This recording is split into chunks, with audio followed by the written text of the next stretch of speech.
boats were racing this afternoon.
Do you like the, what do you call it?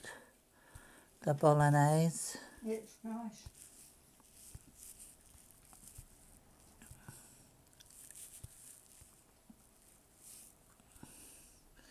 It's fabulous.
Can I have some more?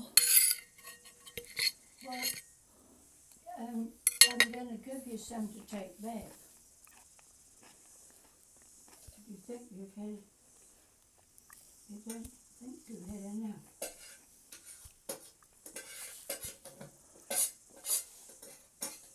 Can you please move this thing here so I can see TV? And you need to What? Oh, TV down on the floor.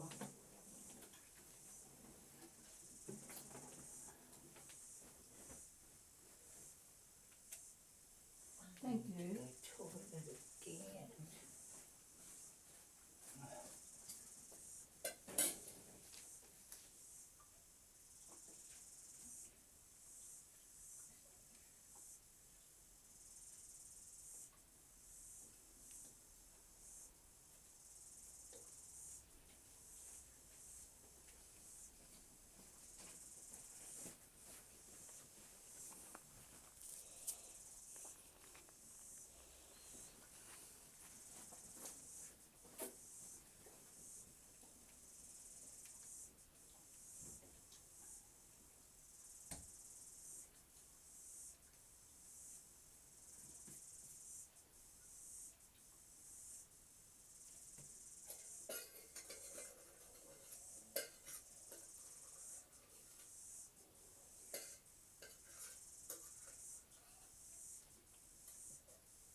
What bus shall I catch? Pardon? What bus shall I catch? 7:15. Then you can hear the news.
Oh dear. Please would you get the control? It's way over there. Well, over where? I wonder why it's over there. Thank you for having mercy on an old woman.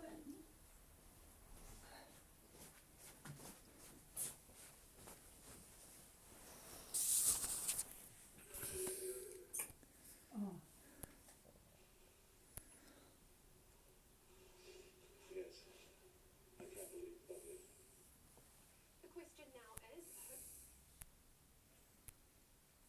more coverage, that will be the next two races, and that will be from 3 o'clock.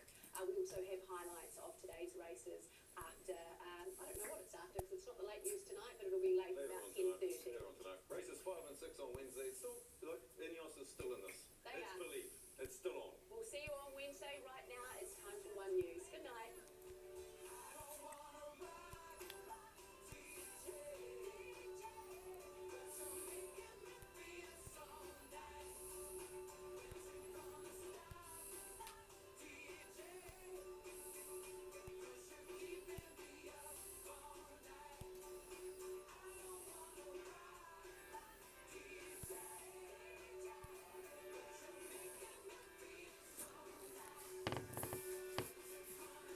and British must have done all right, because they're still in it.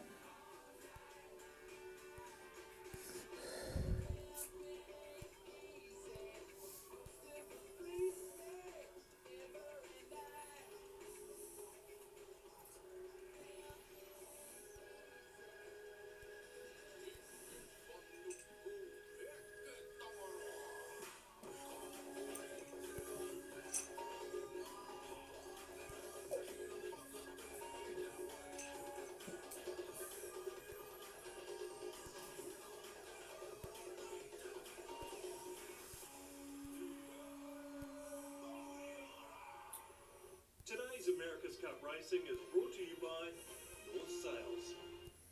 TVNZ's coverage was proudly brought to you by Toyota.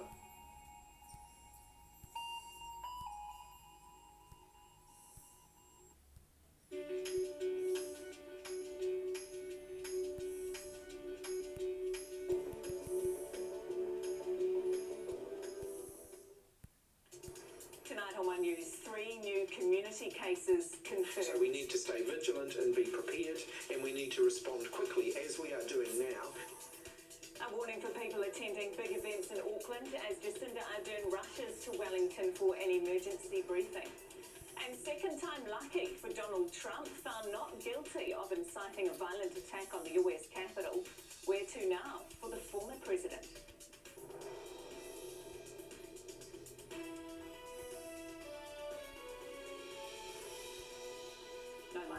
Welcome to One News. No lockdowns and the country will remain on alert level 1 after 3 new community cases of COVID-19 were confirmed this afternoon. The new infections are a father, mother and daughter from the same household in the South Auckland community. The mother works at LSG Sky Chefs, which provides catering for airlines at the airport. A short time ago, Air New Zealand suspended food and beverage offerings on domestic services for 24 hours. The source of the new cases is yet to be identified. The daughter goes to Papatoetoe High School, which will be closed for the next couple of days. 2 of those infected visited New Plymouth over Waitangi weekend, from the 6th to the 8th of February. There seems to be a real sense of urgency to this latest outbreak, the Prime Minister flying back to Wellington to be briefed. And we're crossing live to Papatoetoe for the very latest shortly. First, we begin with breaking news out of Parliament. Let's go straight to political editor Jessica Mackay. Kia ora, Jess, what can you tell us? The Prime Minister Jacinda Ardern will hold a media briefing to inform the public here in the Beehive Theatrette at 7 p.m. tonight. That will be alongside Dr. Ashley Bloomfield. Now, we will stay on after the news hour tonight to make sure you get the latest information from that 7 p.m. announcement. Now, Cabinet is meeting right now. High-powered decisions, of course, always have to go through Cabinet. It is rare to hold an emergency meeting, and rare especially on a Sunday evening. Now, the Prime Minister, of course, is the only one who can make the announcement to any changes, any potential changes to our alert levels. So we'll find the outcome of that decision and those announcements at 7 p.m. tonight. Now, if we go back and use the outbreak in Auckland in August as an example, that was Auckland 2 with those cases, and it was only Auckland who faced those extra restrictions, and people were given time to get home. So we'll keep you updated on all of those developments. Yes, we will indeed. And Jess, this has been brewing all day. How did it unfold? Well, we first learned that there was an unexpected 1:30 press conference here at the Beehive. We then learned that there were 3 of those cases in the community. We then got word that the Prime Minister was flying back to Wellington. She was meant to be attending an event at the Big Gay Out in Auckland. She cancelled that and flew right back here to Wellington. Now that tells us that things are heating up. She wanted to come here and have that briefing in person. The other thing that it's worth keeping in mind is these latest cases show the vulnerabilities at our border without having any of the vaccines. Remember, the first vaccines are still a week away for our border frontline staff and their friends and family.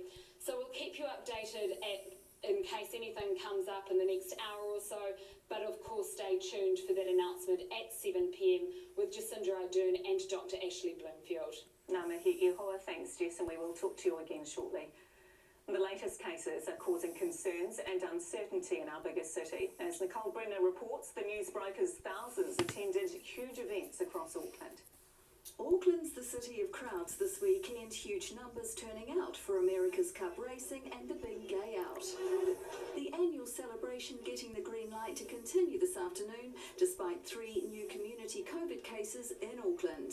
I've spoken directly to very senior public health officials just about an hour ago, who have advised us at this stage it's okay to proceed with the afternoon, and they will keep me updated if that changes. 40 minutes south in Papatoetoe, the local high school's now caught up in the latest outbreak. A Facebook post advising the community a student has tested positive, meaning the school will be closed on Monday and Tuesday at this stage, with COVID-19 testing on site from tomorrow. Everybody's being asked to be tested, so all students, all staff and their families are being asked to be tested over the coming few days. Visitors to nearby Pack and Save supermarket at Manukau between 3:45 and 5 p.m. on Friday are being asked to stay home and get a test. 2 members of the infected family also visited tourist spots in Taranaki last weekend, and anyone feeling unwell there is being asked to act with caution. Whole genome sequencing is being rapidly carried out so that we can learn more about these infections and whether or not they are one of the more transmissible variants that we've seen overseas and have also been detected in other border cases here in New Zealand. Authorities have notified Air New Zealand the infected woman handled airline food and laundry in her role at LSG Sky Chef, but the last time the mother was at work was on the 5th of February. Based on current timelines, we do not consider that she would have been at work when she was infectious. However, we are still working closely with the company to provide advice to people who work there. Hours at Auckland's regional testing centres are being extended this evening, but there's a reminder only to turn up if you need to. It's important for the right people to access testing, so please don't rush to a centre if you are well or if you weren't at one of the locations of interest.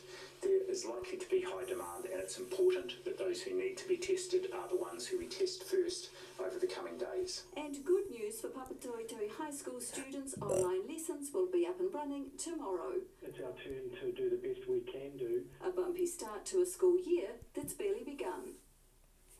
Nicole's with us now from Papatoetoe High School. Nicole, this will make some feel quite anxious. What else is the school doing to reassure the community?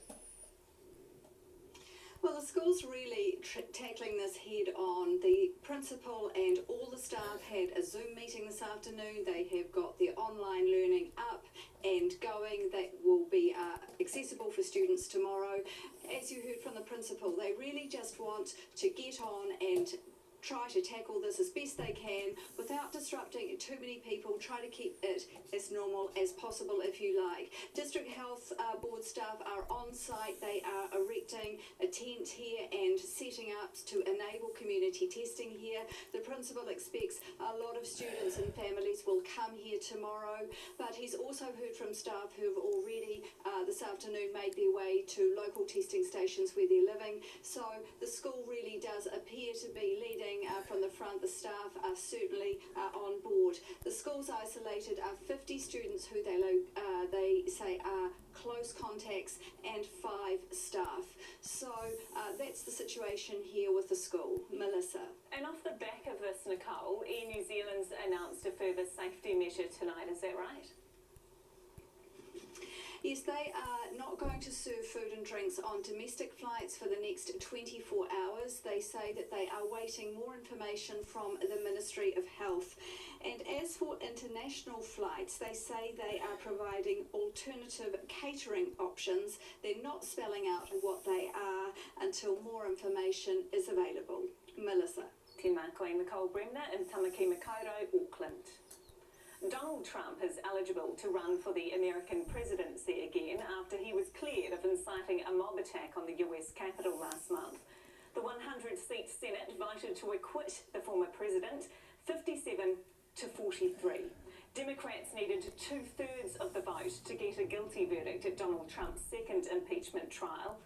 7 Republican senators voted against their former leader, but the number's still 10 short for a conviction that could have led to Mr. Trump being banned from holding office again.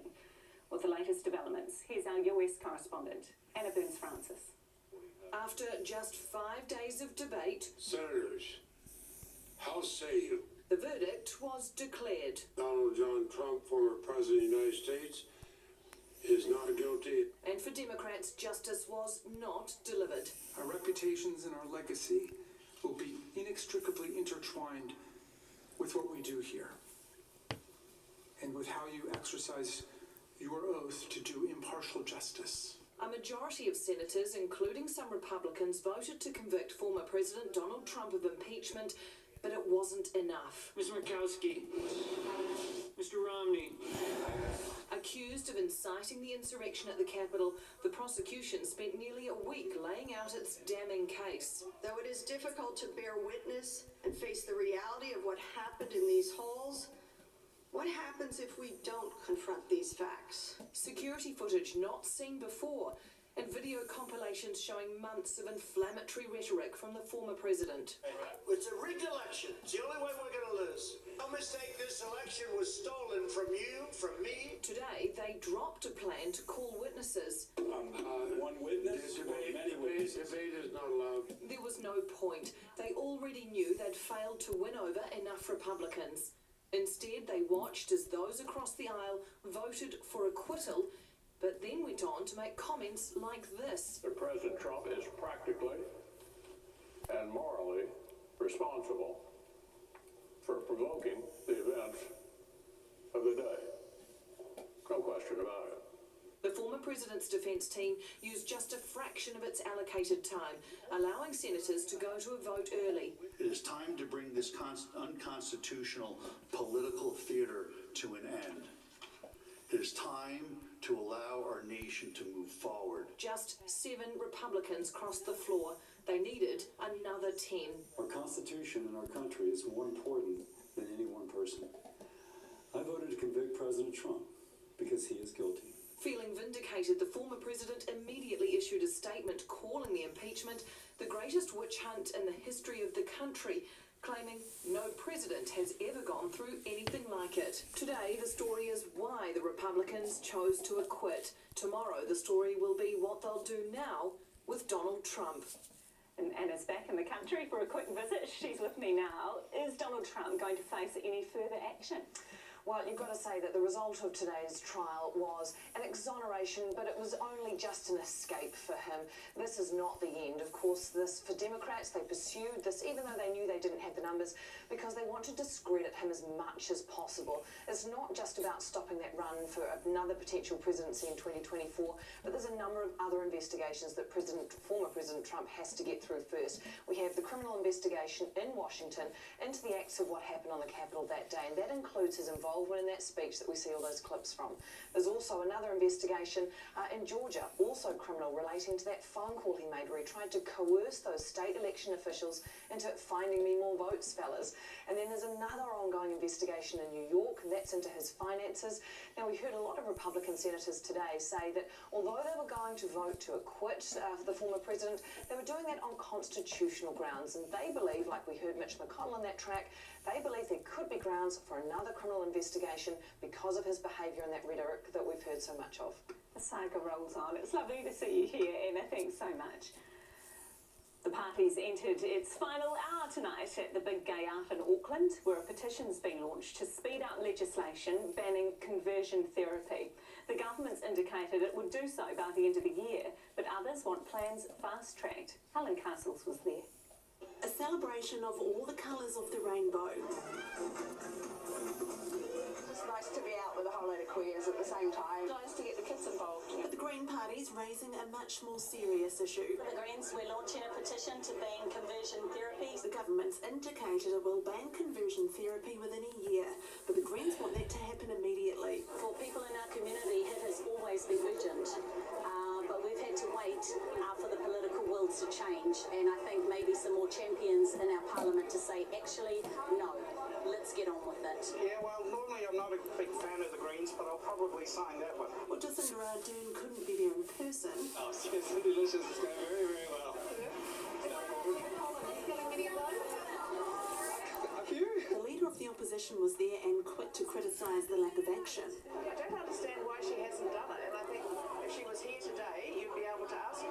She needs to answer on it. Instead, the government using the celebration to announce a $4 million funding allocation to services that provide mental health support to Rainbow Youth. So I'm pleased to hear that, and so I'm hoping to hear maybe something else soon that will say that they're brought forward when they want to start to introduce into Parliament conversion therapy. The Prime Minister cancelling her visit to the Big Gay Out to deal with the latest COVID-19 developments. There's well over 1,000 people at this year's Big Gay Out, and organisers say it's looking to be the largest rainbow community event in the world, with others being called off. And news of COVID community cases in South Auckland hasn't dampened the mood. It's quite well run, and you've got the contact tracing here. Extra precautions so the party can go on for now. Helen Castles, One News. Frustration for more than 100 students arriving to start university life in the capital. Just 2 days before they were due to take up residence at Ware House, they were told it wasn't structurally sound and they'd have to be relocated. Kate Nicol-Williams with the fallout. It's move-in day for Victoria University students across the capital, but for 120 first years, their start to student life is not in the room they'd chosen. On Friday afternoon, they found out a wing in Ware House had structural issues and they'd be moved elsewhere. I didn't know anyone in Joan Stevens, so I was really kind of disappointed and really kind of, my heart dropped. 2 days out, I was moving the next day as well, and I was like really busy that day, and I get this email, I was like, oh my gosh. I just really like the architecture. It's like a cool building, and I just thought it was a really nice hall, really suited me. These students are grateful for how the university's handled the situation. They'll now be just across the road in a flat. But there are mixed views. One family told me it's been a fiasco with poor communication. Their daughter only found out where she'd be living this morning. It's very unsettling and very distressing, so we apologise profusely to the students and the parents involved. It wasn't a decision we took lightly. We did it purely in the interest of student safety. He says a seismic assessment of Ware House started several months ago. On Wednesday, an issue was raised with the concrete blocks that support this building. Further testing showed some were hollow. It's incredibly disruptive to students to move them mid-year, and therefore we chose to take the precautionary measure and move the students up front. If the university has been doing the testing for months, they really should have known before that, and only being told 2 days before is, I don't think, acceptable. Connell Sims thinks the university should have told them the news by phone to help ease nerves. Really came as a surprise and not very happy of how well it was communicated. He's determined to settle into his new hall, but moving in here, not on the cards anytime soon. Kate Nicol-Williams, One News.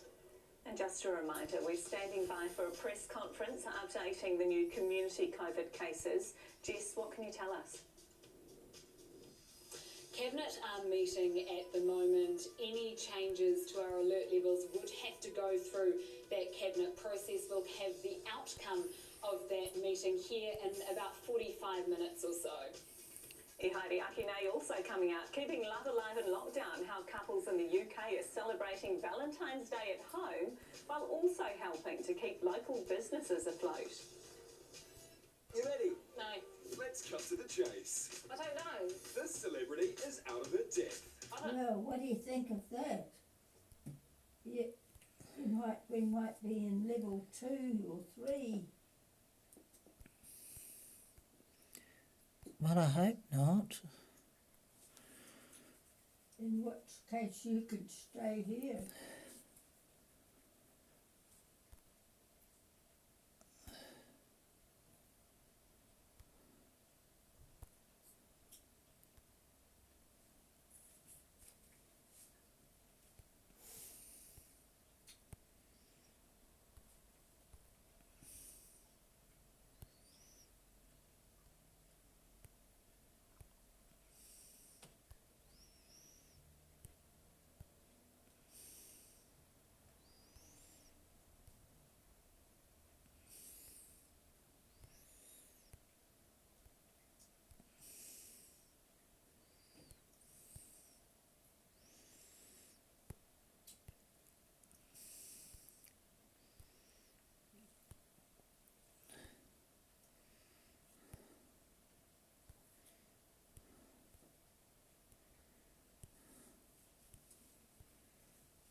you're going to wash your plate, aren't you? The sooner you do it, the better it'll be. Because it sticks.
With her report, the problem is only getting worse.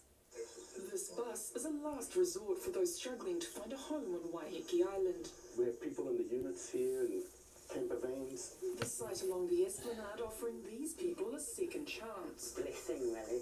Yeah, I finally had a roof over my daughter's head. I've been down a dark path myself. Coming through here has helped me be who I wanted to be. It's a good lifestyle here. But the future, what is one of the few emergency options, is now in doubt. As we have to tell everyone to leave, we're only allowed 8 people on site. There will be nothing here on Waiheke Island to help bridge that gap. A worrying prospect for this solo mum. Well, we just felt, comfortable, secure here until we found out we had to move. If I could get a rental, so let I know that we have somewhere stable to live, I can go back into full-time work, which will help me pay for the rent. Auckland Central MP Chloe Swarbrick wants the site to become an official emergency and transitional accommodation provider. Waiheke, it is perceived as this paradise that, of course, people come to for the sake of tourism and the wineries, but there's also an immense amount of inequality. This should be a flourishing community that everybody on the island's proud of and everybody knows about. It feels right now that it's a bit more of a dirty little secret. There are 14 state homes on Waiheke, but with demand outstripping supply, there are few other options for those in need. The Ministry of Social Development said it does help those in emergency situations find a room on the island. Kayanga Ora, the government body responsible for public housing, says it is also working to assess demand. In the meantime, the island's community is stepping in to fill the gap. The Waiheke Community Housing Trust was set up in 2016 to build affordable permanent rentals. Its build at this site will see up to 9 housed in 3 separate units. So we could get up to 200 applications for one property. A clear need for homes that is not being met. I'm currently at the moment in the shed with three kids now and my partner.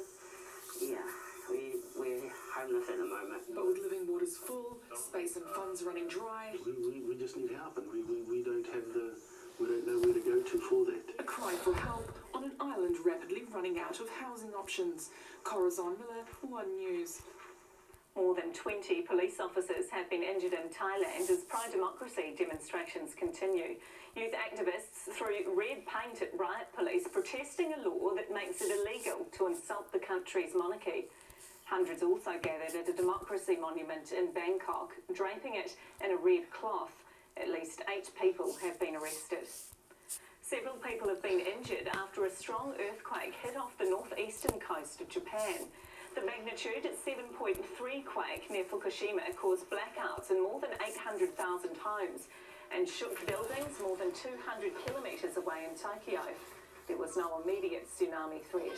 Next month, month, it'll be 10 years since the devastating Fukushima earthquake that triggered a massive tsunami, claiming an estimated 20,000 lives.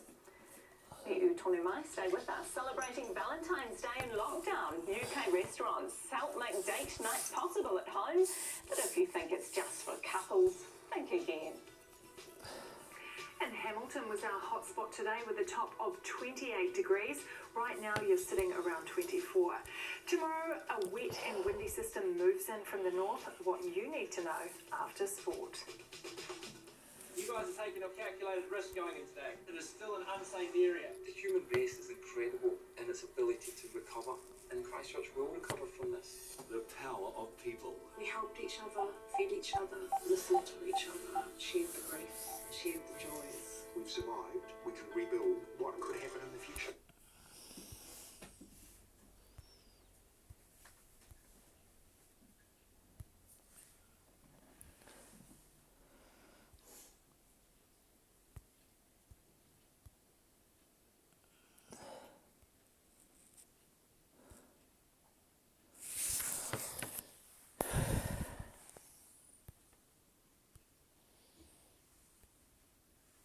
Hello dear, how are you?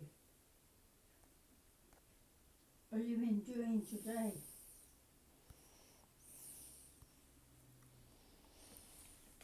You went to church.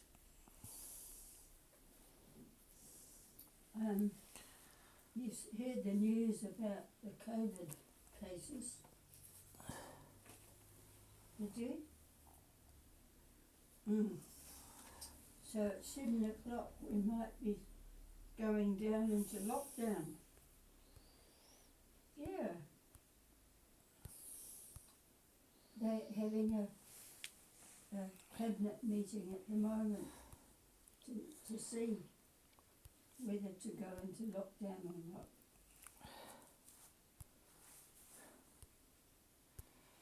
Better what?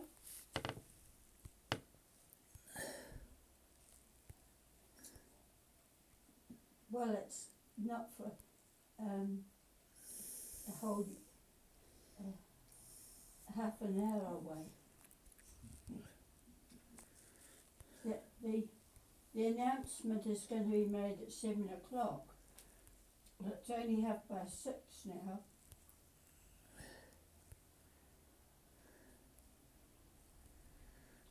Got what?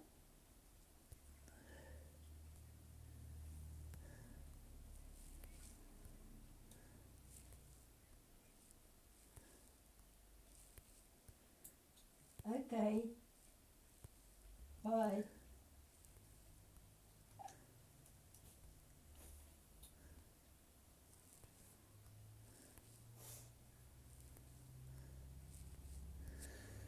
I wonder if it might just be Auckland. Yes.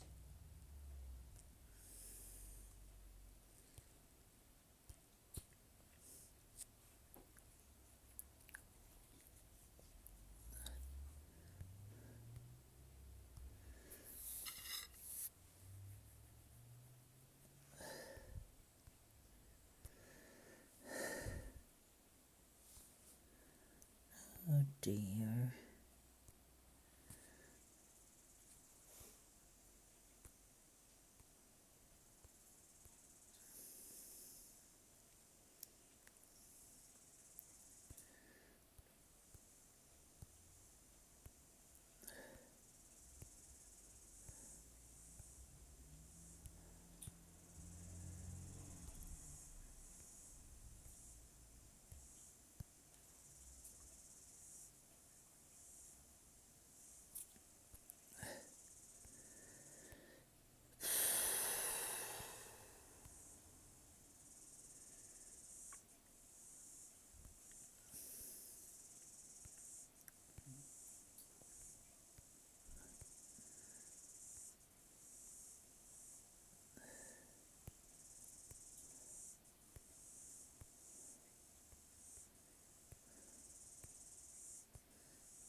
Did you know that you've got an ant problem?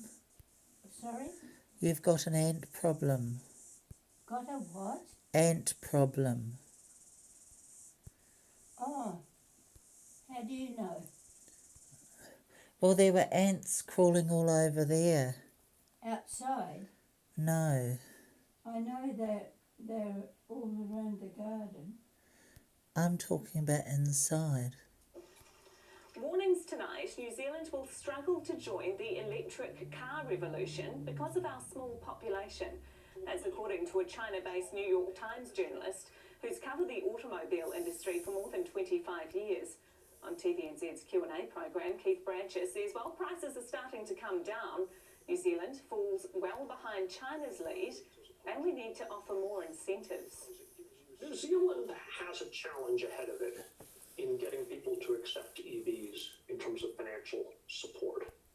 And the reason is that New Zealand does not have especially high taxes on new cars, for which it can then exempt the electric cars. He says one solution would be to charge more for electricity to reinvest in charging stations. Only around 24,000 cars from a fleet of 4 million are registered as electric. Well, many Kiwis celebrated Valentine's Day out and about today. Spare a thought for those in COVID hotspots living in lockdown. Businesses in the UK are adapting, so lovebirds can enjoy a romantic date night in the comfort of their own home. Here's the BBC's Katie Austin. Vicky and Chris plan to recreate the restaurant experience at home this weekend. We're getting a posh takeaway from a local restaurant.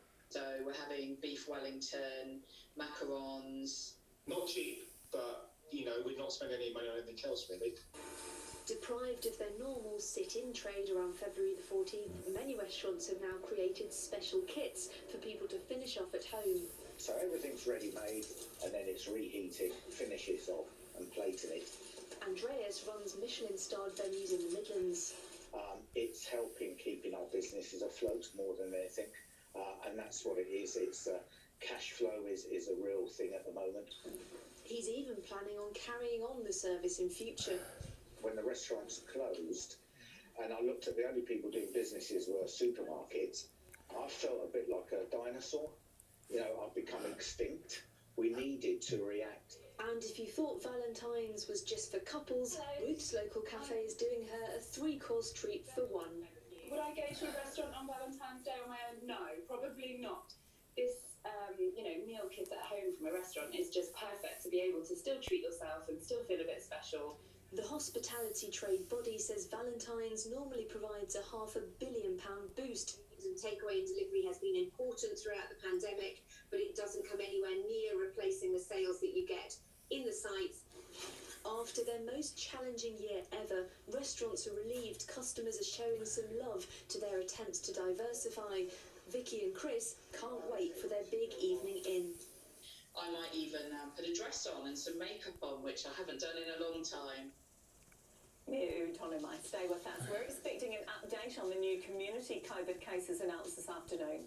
The Prime Minister is due to speak from the Beehive Theatre at Act 7, and we will be staying on air for that announcement.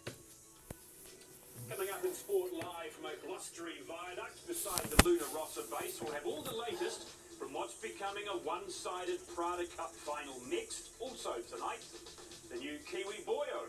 We have the inside story from West Auckland to Southland and an upset win for Wales. Plus, it's been an emotional day for our best Idler in Cambridge.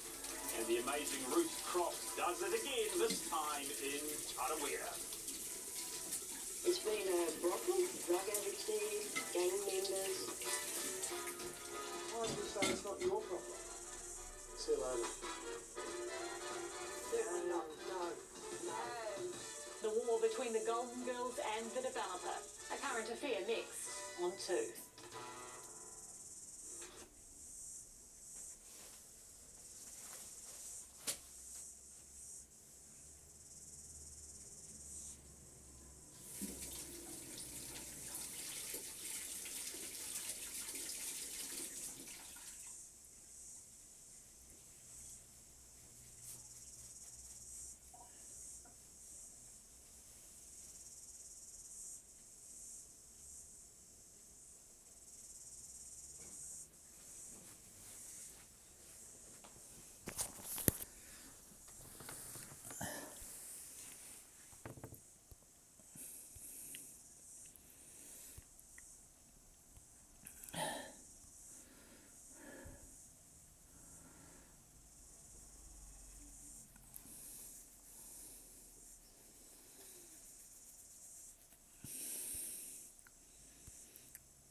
do you have any hunches that we might be going up?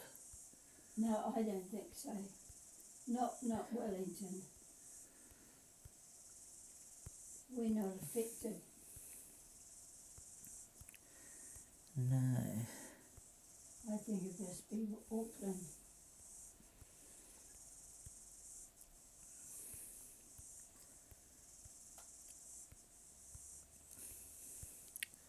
They may just do something like you have to wear masks on public transport. Yes.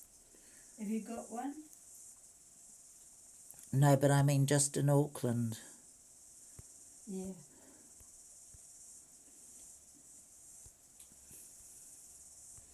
I hope not down here.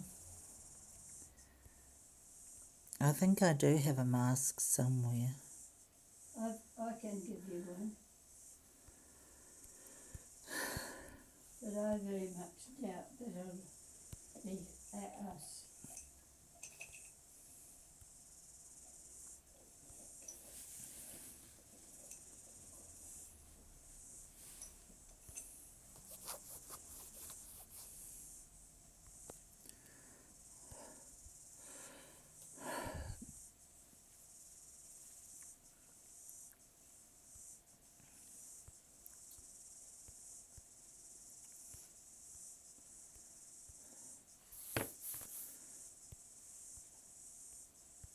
And then become Coast Guard rescue vessels, saving lives at sea in communities all around the country. Like Whangaruru Aotea, Great Barrier, Hapariki, Marlborough. and Dunedin. From backing the team to saving lives at sea, this fleet was built for you, New Zealand. So every time you play a Lotto New Zealand game, you're a Kiwi helping other Kiwis. Can pause drama.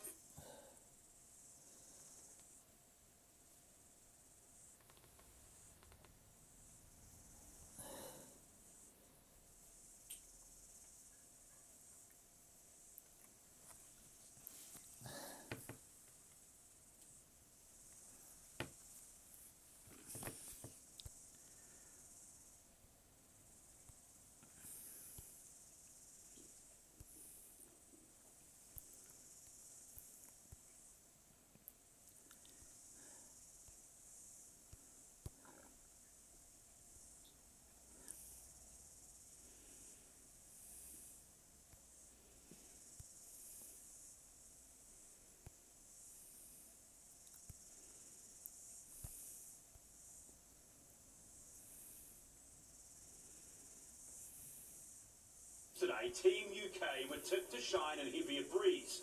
So could they shift the trend against the Italians? Here's Abby Wilson. Team UK needed a flying start, but not like this. Oh no! Big trouble! Big trouble for Ineos! A capsize at this point would have been game over. But somehow the Brits avoided disaster. They look like they were gone. They made it across the start line in one piece, but that was probably the only positive. The Italians calling the shots for the second race of the day. It's simple sailing. They can look behind them, they can cover every move. Team UK struggling with every one of their moves, even copping a boundary penalty with a messy tack. Yeah, having a shocker. They are really struggling. Their grinders looked like they were doing it tough too. Watching Luna Rossa gracefully slip away can't have helped. The Italians looked slick and in control all day, and they were never put under pressure. They are 3 races away now from taking on Emirates Team New Zealand. The challenger of record may be 4-0 up, but they're definitely not getting ahead of themselves. Many expected this series to be close, but so far it's not playing out that way. Jimmy Spittle showing he's still as aggressive as Kiwis know him to be. Really just a sort of a foot on the throat approach. The boys in the handles did an outstanding job, you know, just tack for tack, and we were just gaining every time. Sir Ben Ainsley and his crew now have 2 days to make their own kind of gains. We're going to go away and regroup and really get our act together for Wednesday and come out swinging. They'll need to pack a powerful punch if they want to turn this final series around. Abby Wilson, One News. Commentator Peter Lester with us live in just a moment from beside the Luna Rossa base, where I'm sure there's going to be some hefty pats on the back tonight, but certainly no signs of celebration as yet. From living with his family in a West Auckland basement to an international debut for Wales in the Six Nations today. It's been a heck of a journey for Super Rugby champion Willis Halaholo, who even suffered racial abuse when he was selected in the Welsh squad earlier this week. Max Manukia reports. From West Auckland to Wales. A debut for Willis Halaholo. More like an SOS with Wales down on troops and trailing Scotland 17-3. But Wilisi Halaholo brought some much-needed defensive muscle at Murrayfield, then sparking 2 tries as Wales came back twice to steal a famous 1-point win. Six Nations Championship, Lewis Rees second. Oh, that's brilliant. The former Hurricane was supposed to debut this time last year, but tore his ACL 1 week before. Just another setback he's had to overcome. As a schoolboy star, he fell into a heavy drinking culture and was blacklisted by the Auckland Rugby Academy. I wasn't really doing much. I was about 120 kgs playing second five. Basically, put it on the shelf and said, you'll never make it. Hawke's Bay coach Mark Ozich plucked Halaholo from Auckland Club Rugby, taking a chance on him when he was an assistant coach with Southland. And the talent was always there. It was just understanding his situation. He was a dad at a young age, and like his priorities and working 40 hours, 50 hours a week. It then opened doors in Wellington, Waikato, and now Wales. Sadly, fans attacked Halaholo on social media over his selection on residency grounds, but Wales have had other Kiwi imports. On Willis, really, obviously, that some of the criticism he had is nothing to do with, well, let's be honest, it's to do with the colour of his skin. Those critics were well and truly silenced today, as the Kiwi Tongan achieved an international dream into the history books as Wales player number 1165. Matt Manukia, One News. We're staying with the Six Nations, and we've seen some acrobatic dives and close calls over the years in Union and League. How about this from England winger Johnny May this morning against Italy, deciding to take the high road. Now remember, the corner post isn't out. He grounds the ball before hitting the touchline, so it is definitely a try. England going on to win the match 41-18. Well, young dashing Wellington batsman Finn Allen has missed out on selection for the upcoming Black Caps T20 series against Australia. That's for the time being anyway. Despite flogging attacks in the just completed Super Smash series, Allen hasn't made the cut. Listed as cover for the injured Martin Guptill, he won't assemble with the team as yet. You know, let's say that, you know, Finn's there, he's right in the headlights at the moment. I haven't seen a young fella, a guy who's only just turned 21, you know, perform like that with so much confidence for a long, long time. So we've seen something special. I think it's also very important not to get sort of too carried away. The White Ferns have confirmed their squad to play England in T20 starting in a few weeks. Kate Ibrahim, who helped Canterbury win the Super Smash title yesterday, has been recalled, along with Wellington all-rounder Tamsin Newton, who's back after 3 years since her last international appearance. She's worked so hard, and she's a real athlete, so I think that's what we want in T20 cricket. The Wellington men making up for their women's loss, winning back-to-back titles. Black Cap Devon Conway the star with the bat. Now the Black Caps' first T20 match against Australia is in Christchurch tomorrow week, the 22nd. We'll have it live here on TVNZ1. Well, coming up against Serena Williams for the first time ever would be overwhelming to say the least. However, 22-year-old Arina Sabalenka more than responded to the challenge today in Melbourne, taking up the first set in their 4th round clash at the Aussie Open. But unforced errors and the cool head of Williams saw Serena take the match in 3 sets. The great champion is through, a match of high quality. Naomi Osaka